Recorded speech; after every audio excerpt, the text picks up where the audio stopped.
গরিবদের জন্য মন্দিরের দরজা বন্ধ দেখে স্বয়ং ভগবানকেই রাস্তায় নামিয়ে এনেছিলেন বাংলার এই সন্ন্যাসী। আজ থেকে 500 বছর আগে বাংলা সমাজে জাতপাতের এমনই দাপট যে নিচু জাতের বা গরিব মানুষদের মন্দিরে সিঁড়ি মারানোর কোনো অধিকার ছিল না। ভগবান তখন শুধুই উঁচু জাতের সম্পত্তি। এই অবিচারের বিরুদ্ধে গর্জে উঠলেন শ্রী চৈতন্য মহাপ্রভু। তিনি বললেন, ঈশ্বরকে ডাকতে কোনো মন্দির লাগে না। ভগবানকে তিনি আর 4 দেওয়ালে বন্দি থাকতে দিলেন না।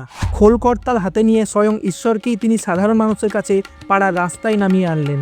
শুরু হলো বাংলার প্রথম নগর সংকীর্তন। রাস্তায় রাস্তায় গরিব মানুষের এই বিশাল একতা দেখে ভয় পেয়ে গেল নবদ্বীপের শাসক চাঁদ কাজী। সে ফতোয়া জারি করলো, রাস্তায় এই কীর্তন করা যাবে না। কিন্তু মহাপ্রভুকে আটকায় কে?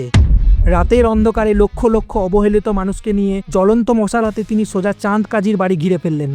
শাসকও সেদিন বাংলার এই প্রথম অহিংস গণ আন্দোলনের কাছে মাথা নত করতে বাধ্য হয়েছিল।